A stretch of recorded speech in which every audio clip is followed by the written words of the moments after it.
So welcome everyone to this webinar on the election. We have 3 full days to go until polling day. My name is James Goldstone. I am the London Director for Planning at Cratus Group, and I'm joined today by Manon Allen from Focaldata, a research manager.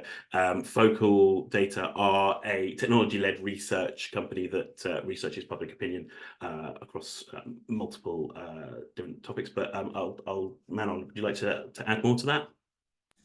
Yeah, thanks so much, James. Yeah, lovely to meet you all. Yeah, I'm Manon. I'm a research manager at Focaldata. I work closely on our sort of election products, been working on the UK election, also working on the French election, so really busy weekend. And yeah, really looking forward to speaking to you guys. Excellent. So this is gonna be a game of, I was gonna say 3/3. I'll have a very short presentation outlining the politics and where we are today. Manon will be talking about Focaldata's research with their MRP and what they're expecting to happen. And then for the final third, we'll throw it over to you guys to ask questions. There is a Q&A box at the bottom. Feel free to ask questions. You can ask questions now. Hopefully we'll be able to answer them. Yeah, just far away. We're very keen to have as many questions as possible. I am going to share my screen, hopefully. Great. You should all be able to see that now. Great. So, as I said, three days ago till the general election, you should probably be aware of the polls. We've had about 120 odd polls come over through the last since the election's been called. About 10 to 12% of those would be MRP polls. Manon's going to talk a little bit more about that.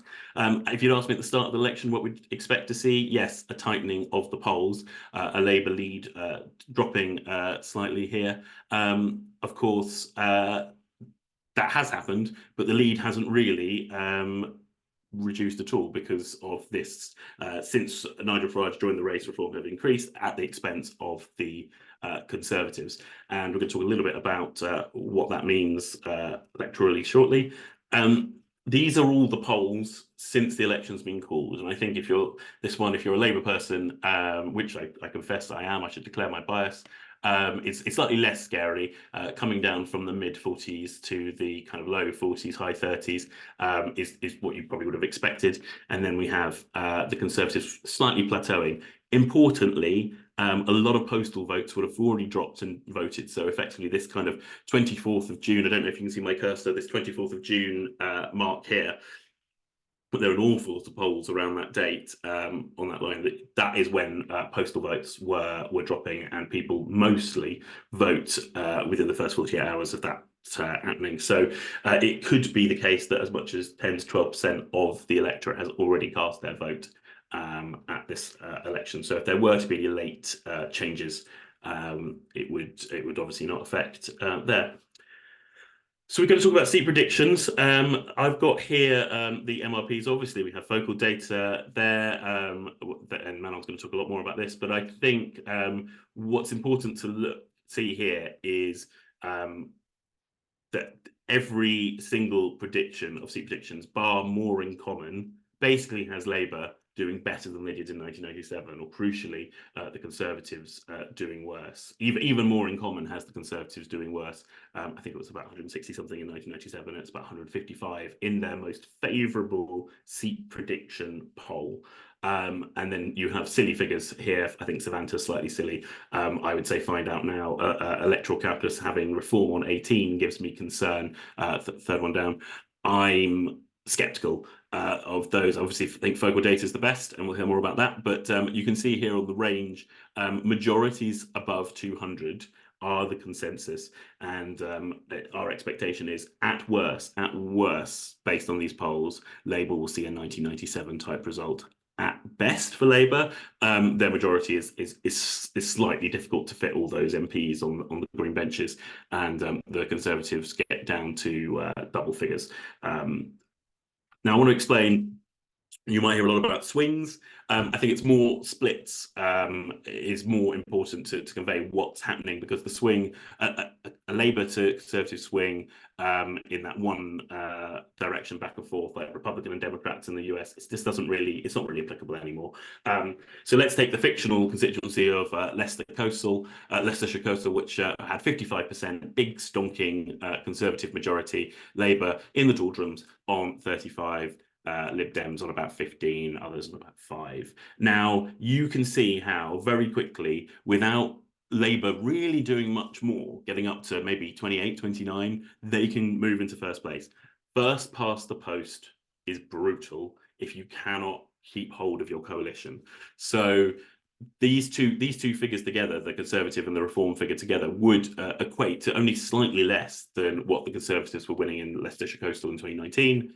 And this is how Labour can come up through the middle, maybe with the help of a couple of Lib Dems and tactical voting, seeing that's the way through. And this is why you have such a raft of seats that Conservatives have huge majorities, 20,000 plus.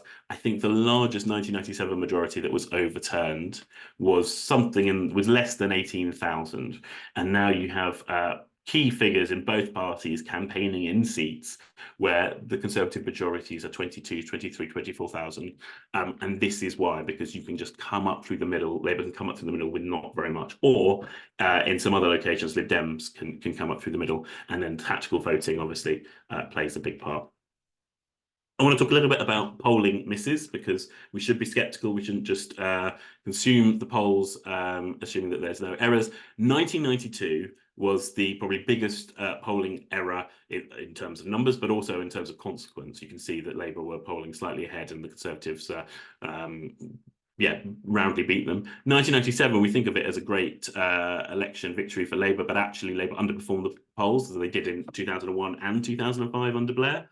2010, it's actually relatively good. It was the Lib Dem vote, which was slightly overinflated. And 2015 is not unlike 92, but of course, Tories were slightly ahead, so it was just the scale of the victory. 2017, probably the very last few days, we saw a swing to Labour, so it wasn't captured in the final polls. And 2019 was actually quite a good year for polling. So if we take the worst of these, which I would say 1992, and apply it to what the polls are saying now, by the way, all these figures in front of us are eve of poll versus accurate. So we'll kind of call Monday of election week eve of poll. If we had that kind of 1992 miss, we would still have Labour over 35% and the Conservatives kind of hovering around 26, 27. That will give Labour a workable majority. So even if the miss was, and it should be fair, we should say, especially with MRPs, the polling is so much better than it was in 1992. And if there are some late changes, again, there were hardly any postal votes compared to now in 92.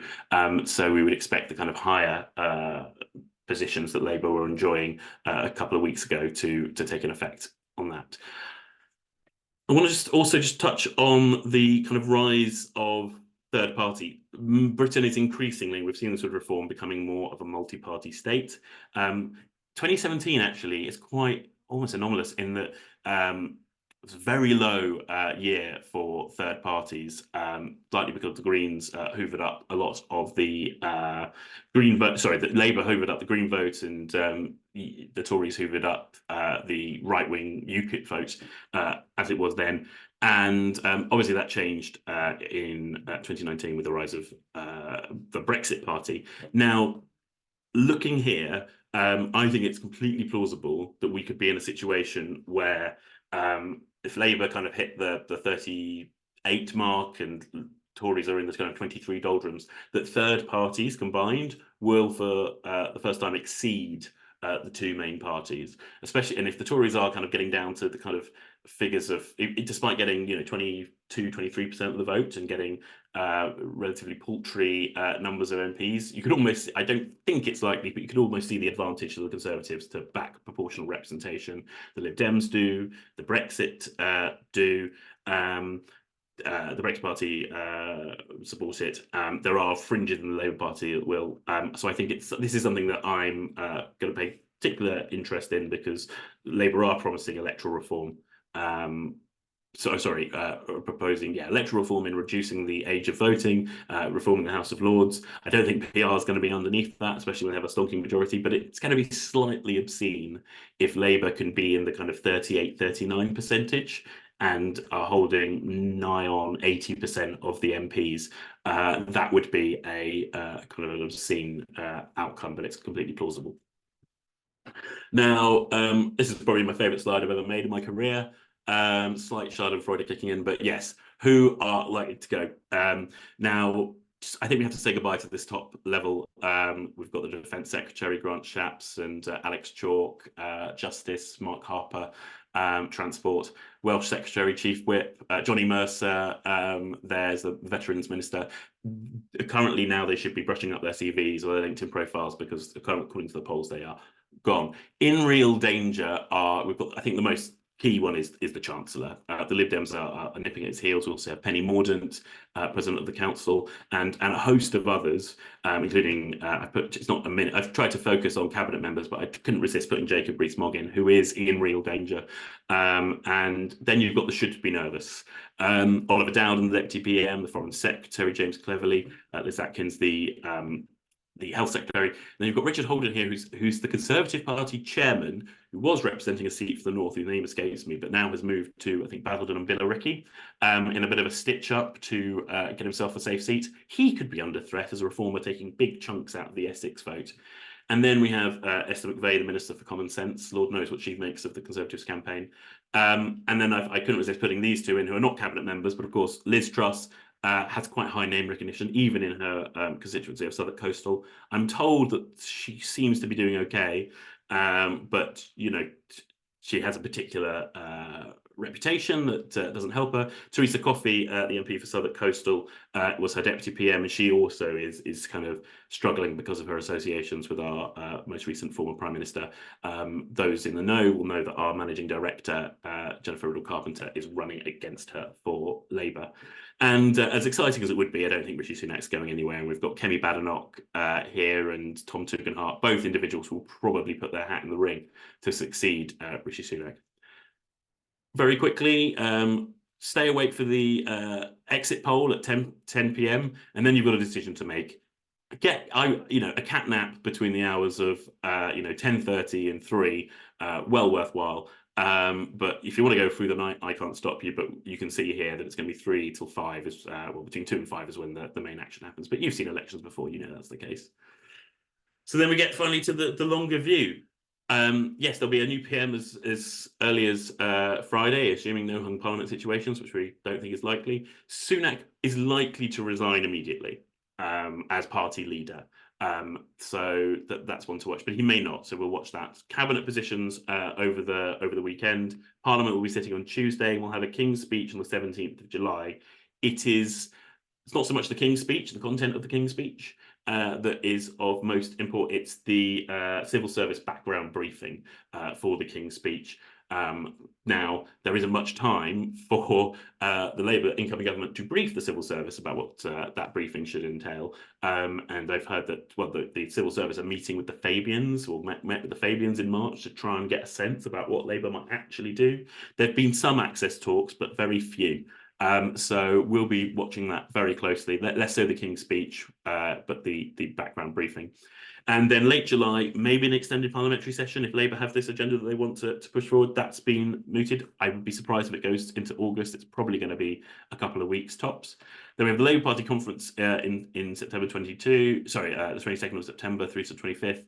That will be a chance for the kind of the wider left to kind of critique or to advise on what we think the first 100 days, and I think it's about 90 days into the new government that Labour's conference. Labour have promised in the first 100 days a global investment summit, looking around. They want to have a strong majority that they can say is going to last maybe a decade, and a bit of stability will bed in. You only need to look at what's happening in France, what's happening in the US, that maybe UK with a centre-left centrist government might start to look slightly more stable and sensible for international investment. That's certainly what Rachel Reeves is hoping for. And then, if you can bear to watch, it's the US presidential election. But more importantly, which obviously will have implications for UK foreign policy. But perhaps more importantly, it's the first fiscal event. Rachel Reeves has kept a lot of our powder dry. The manifesto spending is quite paltry for public spending. The fiscal event will be a first time where we'll have real clarity on capital gains tax and other such corporation tax, maybe even council tax, but that might happen outside of the budget. And then there's the spending review, which really has to happen before November. That's the latest that it's been in previous years. Labour may decide that they want to do a 1-year spending review just to keep things in place as they are, and come at it with a 3-year plan, as is typical, next year. There haven't actually been that much noise about that, but so we will wait and see. And with that, I thank you. That's the politics. But now, even more exciting than all that will be Manon talking about Focaldata and what Focaldata's insights analysis are on the election. Thanks so much, James. I'm just going to share my screen as well. Hopefully you can all see this. So I'm basically going to speak about kind of two things. The first is kind of MRP election night scenarios. So more broadly, what we mean by MRP. And I think taking a little bit of a step back and looking at this campaign from a perspective of kind of electoral methods, I think there's been an explosion of different constellation of methods to kind of measure public opinion and voting intention, of which MRP has only been kind of one branch, but perhaps the most hotly debated. I'm going to use that to speak a little bit about actually why this election is so unprecedented on so many levels from a perspective of sort of psephology. And a lot of that story is about the level of marginality at this election. It is quite unprecedented and means that there's a lot and there's a wide range of potential kind of electoral scenarios at play on Thursday, even though the kind of Labour majority is definitely priced in. And the second bit I'm going to talk about is, I guess, kind of what this means. And you may have heard Focaldata talk a little bit about sort of sandcastle majorities. I'm going to unpack that a little bit. What we basically mean by that is that Labour will likely on Thursday construct a majority, the likes of which it's never really had before, not even in 1997, and actually kind of parallels the kind of majority that the Conservatives has constructed all the way since 2010, all the way up to 2024. And it's basically a majority which is so diffuse, so heterodox, that it's composed of voters with lots of different priorities, which is going to be really difficult for the Labour Party to kind of pull together. So diving straight into MRP. So I was keen, I guess, to take a little bit of a step back because, I mean, obviously I'm slightly biased. I spend my life looking at polls, but this election has been really unique in terms of just a number of different types of modelling, types of forecasting that we've seen. And it's really quite unique to the UK as well. We're looking increasingly at Focaldata work we're doing in the US. And I guess compared to the US, the UK has just one of the most advanced and sophisticated kind of polling methods and research methods market around. And if we just look at why I think polls have been in such disagreement about the size of Labour's potential majorities, because it's kind of a inconsistent triad of methods. There's been traditional vote intention polls at the top. There's been kind of MRP, which is a method I'll talk about a little bit, which is a kind of inferred vote intention by seat. And then there's a thing called seat projection. So that will be things like the Economist model, other models which basically take into account lots of different things, not just vote intention polls. They'll take into account things like fundamentals, the shape of the economy, the things to do with particular idiosyncrasies of particular seats, lots of things which feed those models which don't quite fit into the other two as well. So I think these kind of three different methods explain why there's been such an explosion really of different methods and potentially even within individual polling houses, some almost contradictions in the kind of numbers they're putting out. For instance, we saw YouGov kind of halfway through the campaign change one of their methodologies for traditional vote intention to bring it closer in line to MRP. We've seen other sort of polling houses bring their seat projections more in line with the traditional vote intention. And this kind of inconsistent triad means I think there's been both a lot of information for the public to pass, but also a lot of, I guess, inconsistencies and potential tensions between different ways of trying to understand what the public is thinking about the election. This means, from the perspective of MRP, that there's actually a high spread of MRP results, as James already touched on. We're going all the way from, I guess, we're predicting 250 seat majority. that puts us kind of at the midpoint of MRP forecast. But we've got kind of companies like Salvation putting the Tories, I think, on 56 seats. That brings, there's just no recent historical parallel for that. I think we have to go back all the way to 1931 to see a kind of main party on that low number of seats. I think Stanley Baldwin, the majority landslide for the Conservatives, put the Labour Party then on kind of 50 seats or something. We just haven't seen this in kind of modern election history, those kinds of outcomes. But I guess taking a step back, what do we actually mean by MRP and what is it? I won't bore you with the kind of mathematics of it necessarily, but basically it's kind of two things. It's multi-level regression on the one hand and post-stratification on the other. And what that basically means is it's a regression. So it's a prediction that we apply to each individual modeled basically and in every single seat across the UK. So we take a sample, a representative sample. In our case, we've taken our own sample through the Focaldata platform, and we've also borrowed some sample from a partner called Prolific. And then you basically apply and model that prediction for every individual demographic cell across the country. So if you think about it, it's a kind of sheet which takes into account age, gender, people 2019 votes, other variables like ethnicity, the number of cars you have. And then you multiply all that out and generate a kind of prediction for each of those kind of archetype individuals in every constituency in the country. And so this sheet is something like 5 million of cells long, and we're creating a prediction for every one of those kind of synthetic individuals and aggregating up to come up with our predictions, both by seats, but also across the country. And those models take very computationally intensive. They take sort of 6 hours to run. And yeah, in the case of Focaldata, we've got some of these models kind of running constantly, but we will only really know the outcome of the model after 6 hours, as I say. So where does this sort of leave us at Focaldata? So the model we basically released last week puts Labour on a 250 seat majority, winning 450 individual seats, and puts the Conservatives at 110 seats. Now, as I say, that's kind of in the midpoint across different polling forecasts. I think, as I say, Salvation has the Conservatives in the 50s. I think More in Common is at the top end with the Conservatives on 155 seats. Notably, we're one of the lowest sort of forecasting houses in terms of the number of seats for Reform. We're only forecasting 1 Reform seat. And in terms of the other seats, we've kind of got 1 Green seat, 16 SNP seats are way down, and then Liberal Democrats picking up some seats to get to 50 overall seats.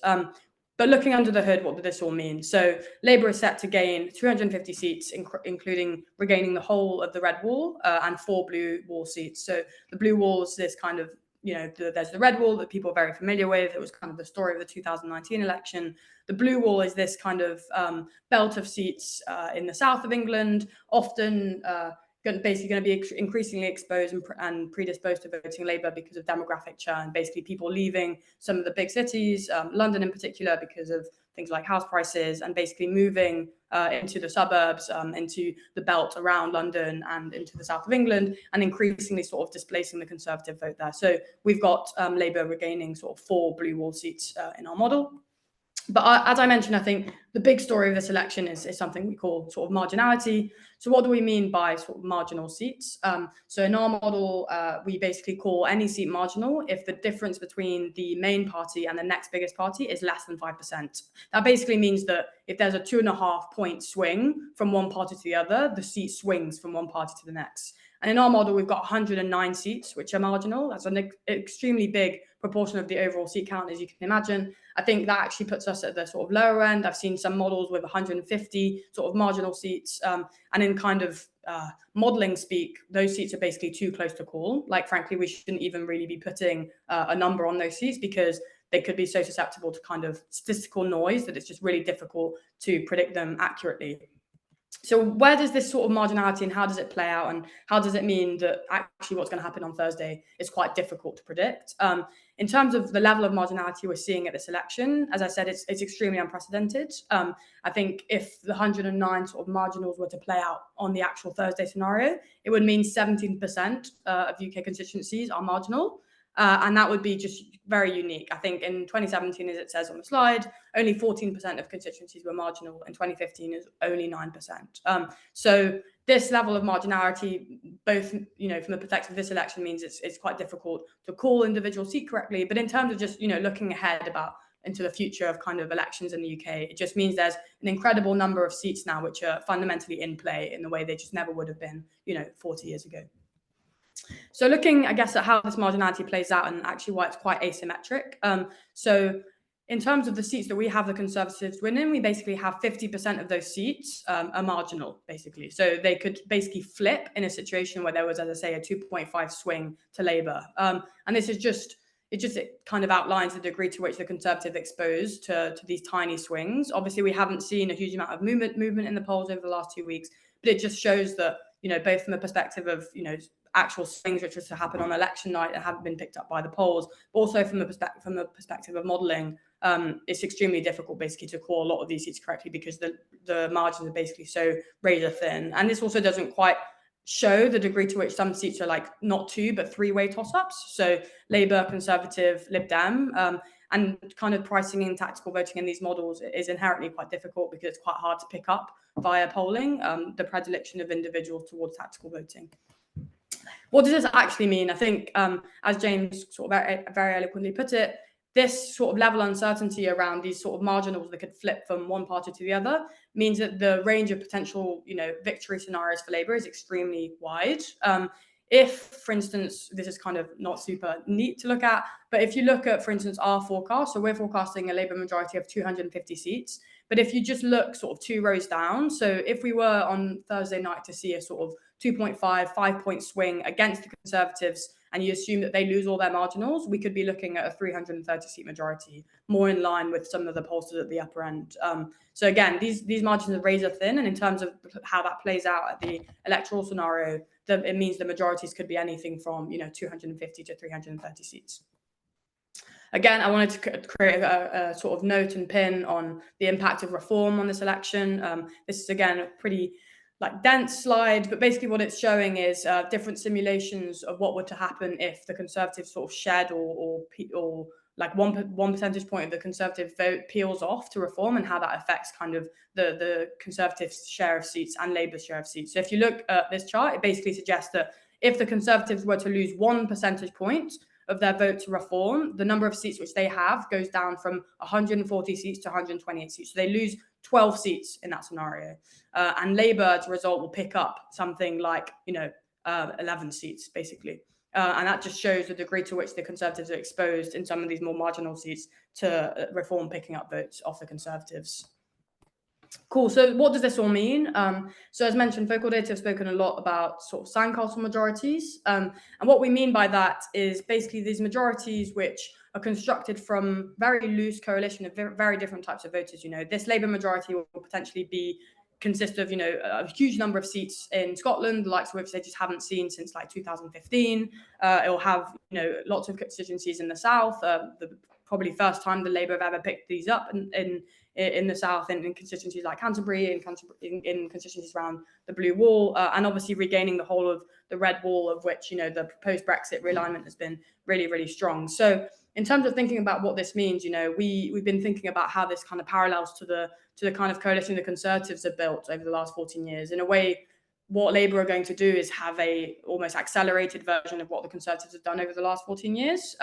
The Conservatives have picked up votes in every election since 2001. And in every election, they've kind of picked up a different kind of voter segment or archetype. So in 2010, they won over like middle-class professionals. In 2015, they picked up sort of low education voters in the South, West Country Liberals. In 2017, there was an increase in votes across all main nations in the UK. As James noted, 2017 was a real outlier in terms of the vote share that the two main parties sort of won. And then in 2019, obviously, they picked up the ex-Labour post-industrial votes and ex-Brexit voters in the north. So, by 2019, the Conservatives actually had a very loose coalition. We spoke in 2019 about the sense of permanence of the coalition, that Boris Johnson would be in his seat for a decade.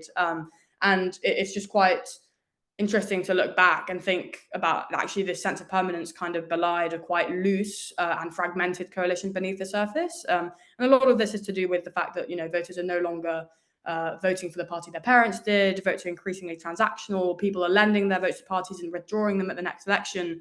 But what this means is that, the path that Conservatives have taken over the last 14 years is, could be basically a path that Labour undertakes on Thursday in a kind of accelerated fashion. They're going to pick up votes all over the place and I guess construct a coalition which is going to be just full of people with very different, life experiences, priorities, attitudes, and fundamentally expectations of their Labour government. And I think the way we've been talking about this is, the only way you really keep a coalition like that together, which is so, transactional and based on kind of borrowed votes, is fundamentally a delivery and, growth.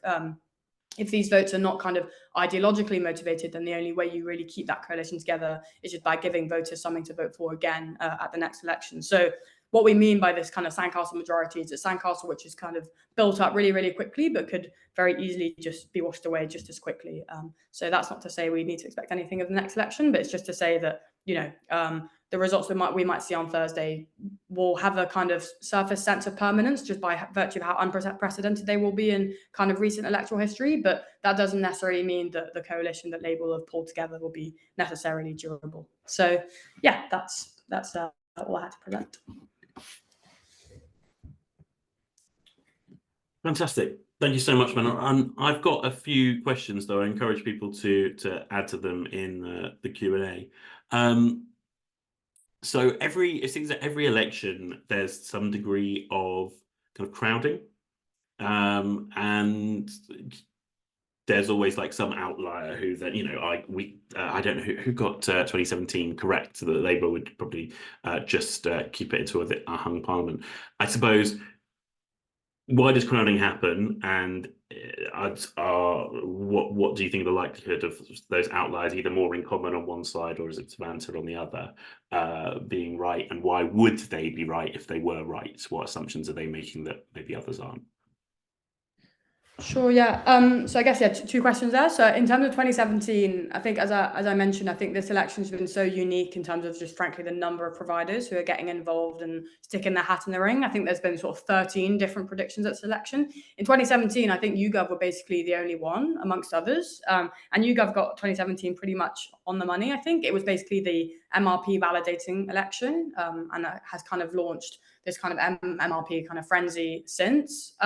So thinking, I guess, in terms of just the range of estimates that we're seeing, I think there's lots of explanations for that. I think the main one, though, is just, I guess, the fact that this election is just going to be unprecedented on lots of levels, unprecedented potentially about the size of Labour's majority. But as a result, it kind of implies lots of things happening underneath the hood, which are really difficult to model for. So I guess to get quite specific, like the slope of the Conservative vote is really difficult to model, especially as it interacts with reform. Like, how those two things interface is really difficult to pick up in a model. And I guess the second thing I would say is that, there's lots of uncertainties. There's uncertainties around the level of turnout, which as pollsters, we try and approximate as best we can.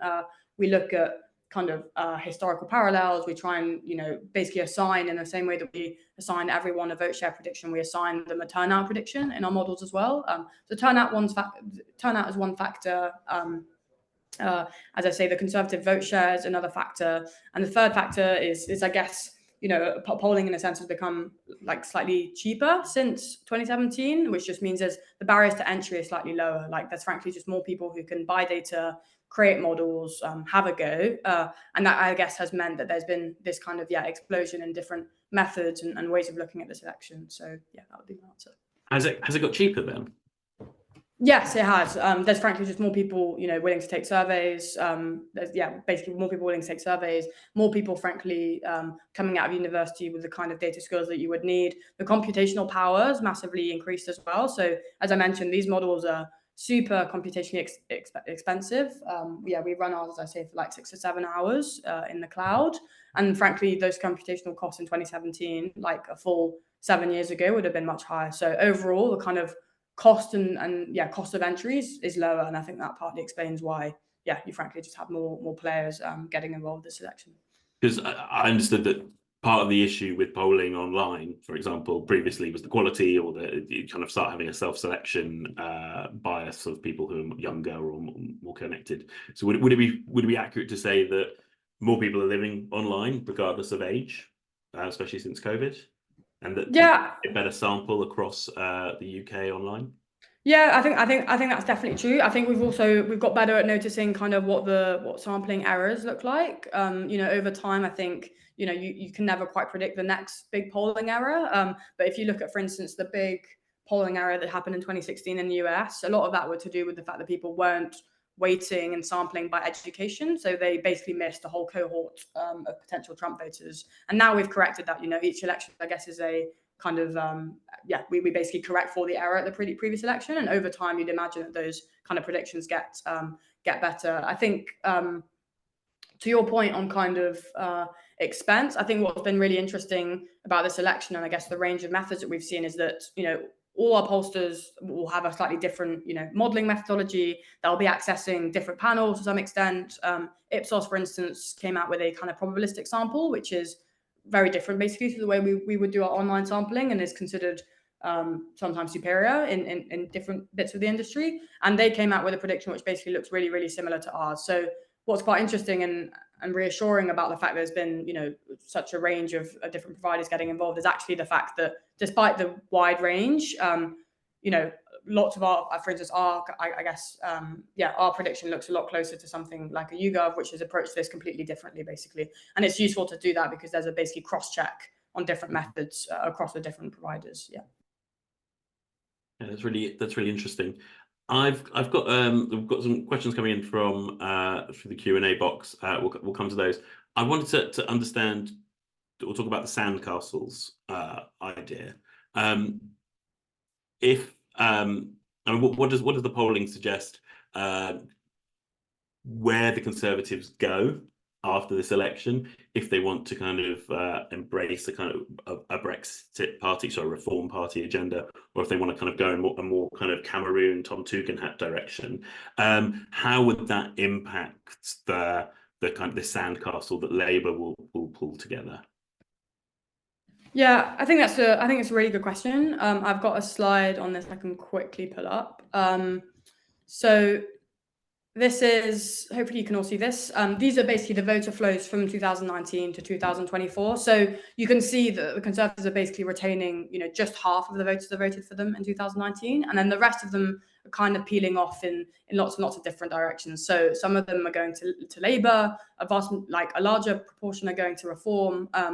And, as a result of that, I think there's going to be a kind of competition for the post-mortem on what happened to the Conservative Party at this election. And I think a lot of different narratives will kind of splinter off. One segment will be, the Conservative Party weren't right-wing enough. We were exposed on our right flank. The Reform Party picked up lots of votes in the meantime. A different cohort will say, actually, the Conservative Party lurched to the right too far, and they kind of lost their more sort of centrist, economically sort of, soft, socially liberal voters, a lot of which, will be located in things like the Blue Wall, and Labour will have picked up. And I think that battle for the post-mortem narrative will be one which, will play out not only, I guess, in the media, but also, I guess, more specifically through the Conservative leadership campaign. I guess that will be where that post-mortem almost plays out. I guess from our perspective, I think it's very difficult to build, it's very difficult to build a story that the reason the Conservatives lost the election was because they weren't right-wing enough. I mean, fundamentally, they're going to lose a huge proportion of their voters to Reform, to Labour. Labour's vote has been increasingly efficient at this election. But fundamentally, I think, come Thursday, we're going to see a sort of left bloc vote share, which will be something like 60% of the population, probably more. And I think in that context, it's very difficult for a Conservative Party to, litigate the case that the reason that they lost was because they weren't right-wing enough. If 60% of the country are voting for, a left-wing party within, the context of a kind of left-wing bloc, I think it would be very difficult for them to litigate that. So yeah, but I think we'll have to wait and see how the post-mortem sort of shapes up. And I think it'll be very interesting to watch through the prism of that leadership debate. Do keep this slide up. Sorry. No. It's really interesting. I was running campaigns for the Labour Party in 2015, and we told ourselves that UKIP was a real harm to the Tories, but not to Labour. And from what I can see here, that big kind of blue wave kind of splitting in two into teal below. That is a big chunk, obviously, that we can see to Reform, and very small Labour defections. Now, is that partly because, I suppose that would be because Labour lost so many of that Reform-minded voter in 2017, 15, 17 and 19 already? Sorry, I can't see my. Yeah, I'm on. Yeah, I think that's a interesting perspective. Like, I think obviously when we're looking at 2019 votes, it doesn't give us a good perspective on kind of what happened before in terms. So I think we're in the process of constructing this actually for our sort of post-election wrap up. But I think the most interesting thing of this is looking not only from 2019 to 2024, but looking taking the even longer view, like what happens to those voters all the way from 2010 all the way up to 2024.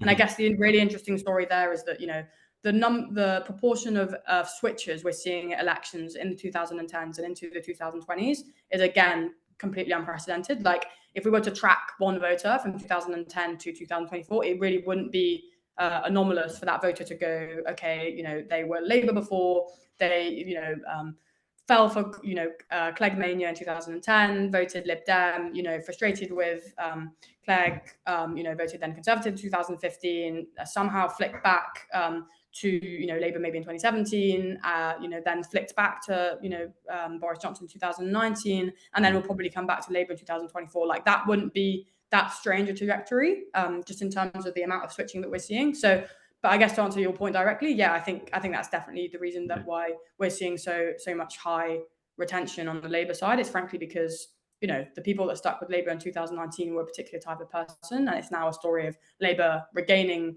and retaining those votes, but also picking up votes from everywhere else.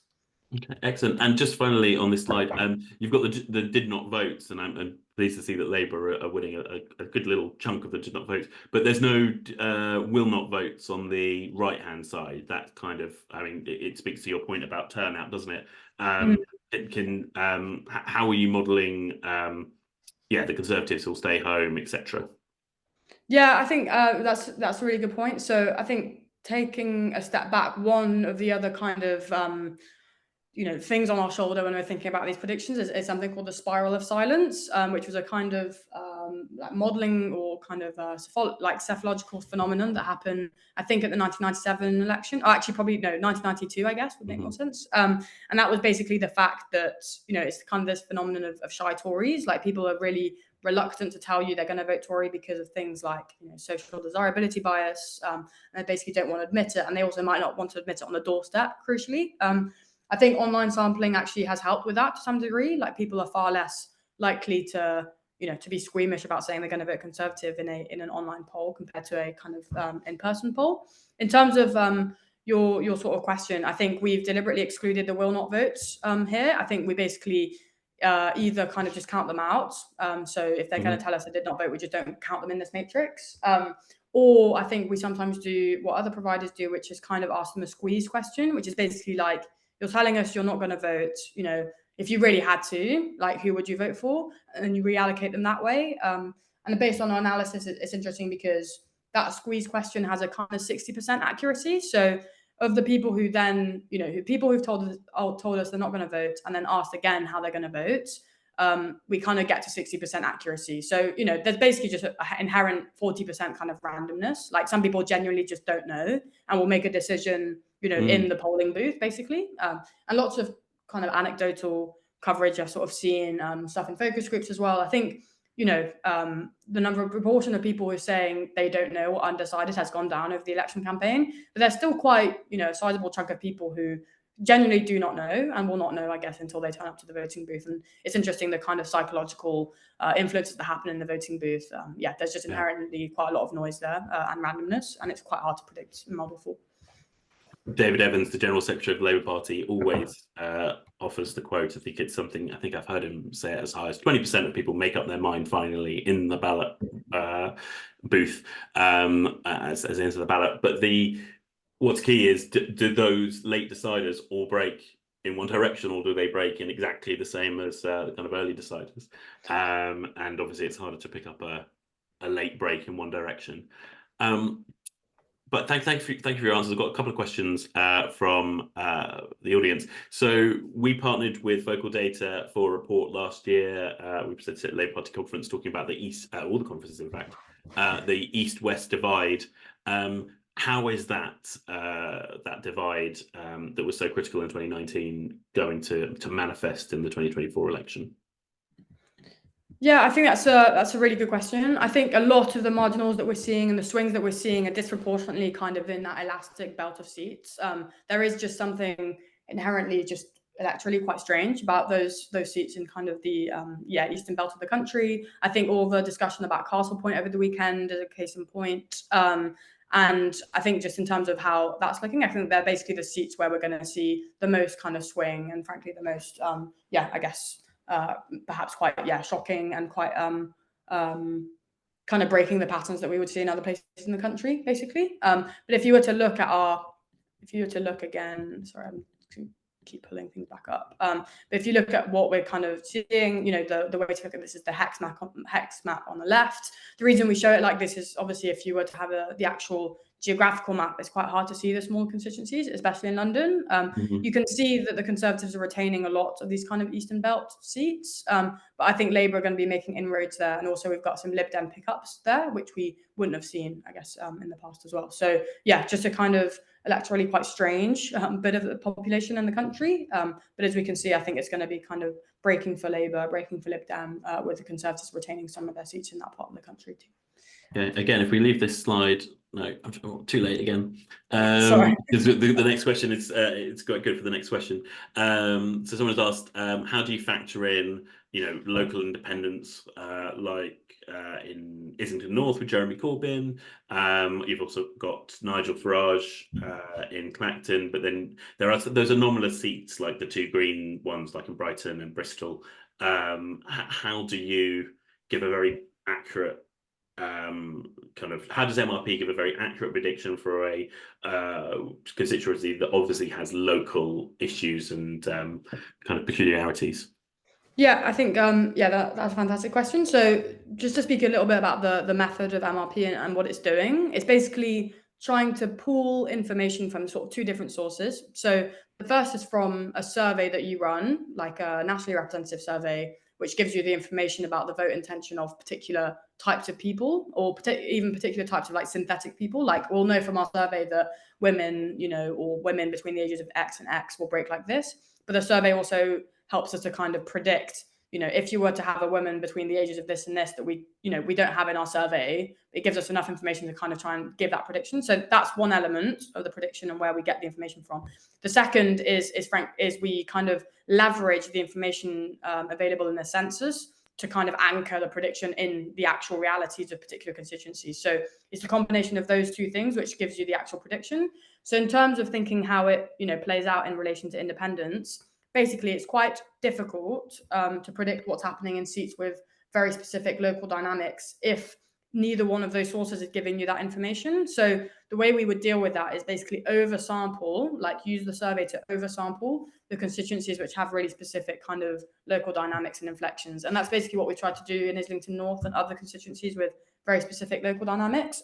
Is basically to use the survey instrument to try and collect as much information as we possibly can about those constituencies. And kind of ignore a little bit about what the census, I guess, is telling us about those constituencies, because that information from the census, I guess, might be a bit misleading because, it doesn't take into account what's happening in those dynamics, if that makes sense.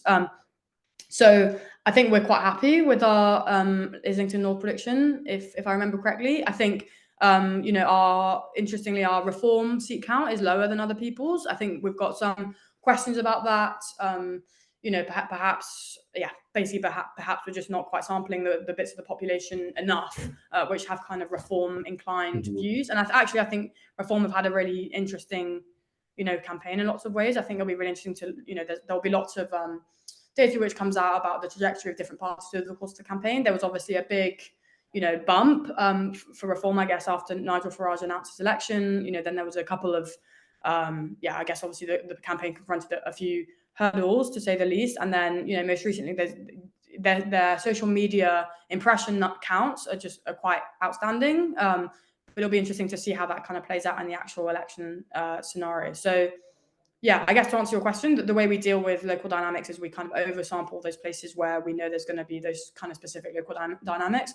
But inherently, because of the way the model works, it's actually quite difficult to deal with them absolutely correctly. So I guess the way we try and encourage people to read these models is kind of in aggregate. Even though we provide seat by seat predictions, it's kind of to look at the aggregate numbers, especially when you're looking at reform, because I guess the interesting thing with reform is that, you know, in our model, I think we've got them at like 14 percentage points of the overall vote share, but they only come out with 1 seat. And the relationship between vote share and first past the post is complex and I guess interesting. So yeah, but to answer your question, yeah, we oversample those seats where we think there's going to be local dynamics. That's really interesting. So you're predicting, well, you said 1 seat, that would be Clacton.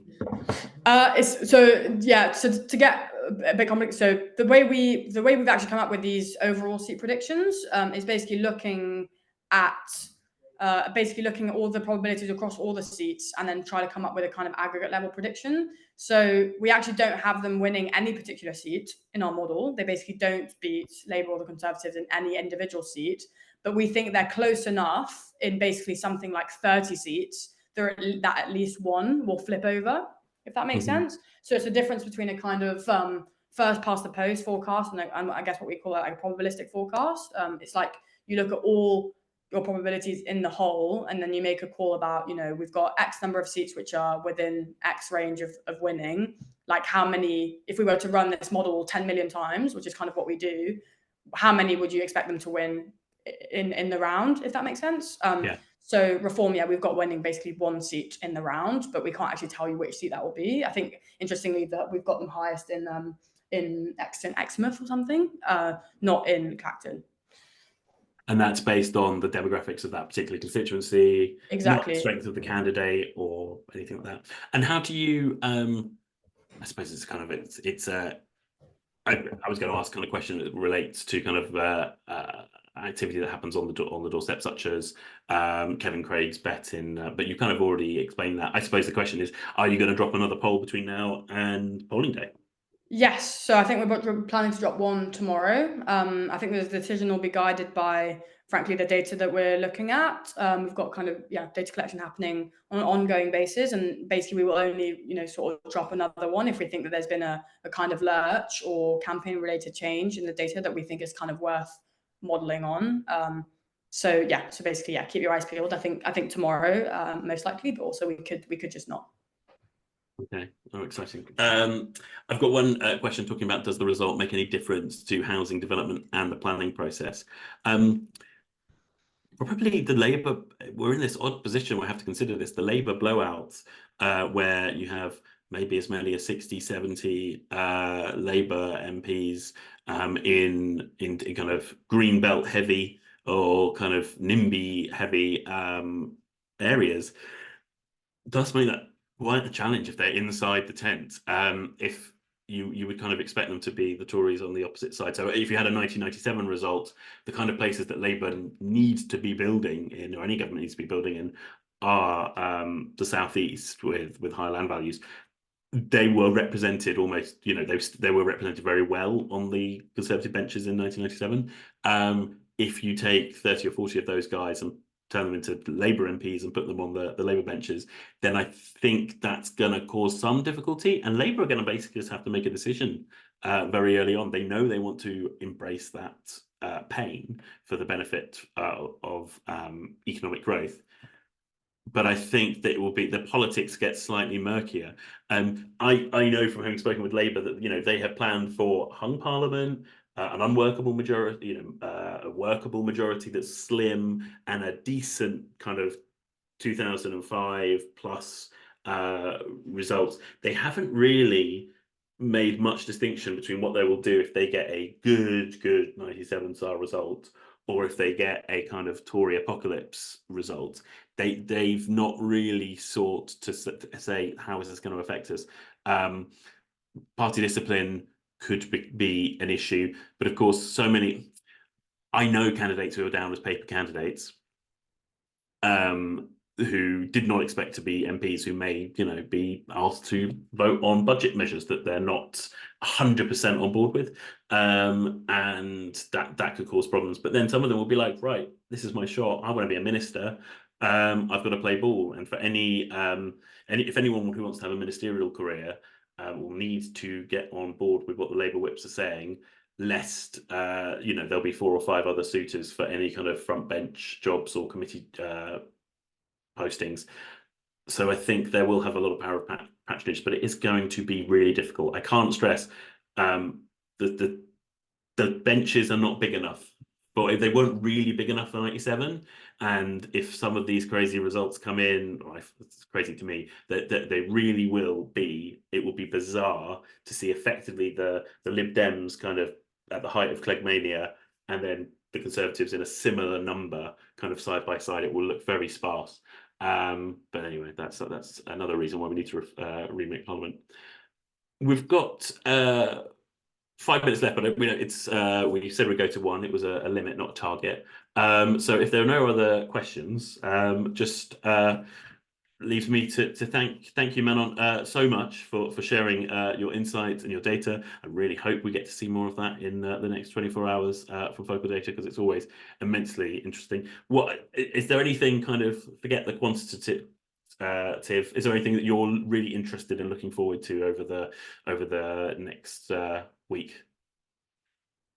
Yeah, I think that's a really good question. I think we've got our sort of spreadsheets all set up for the individual releases by seat, like in terms of when they're going to be called, and we've got them all like piping into sort of a global model. So in a way, like, nothing is more valuable than the actual election results in terms of predictions.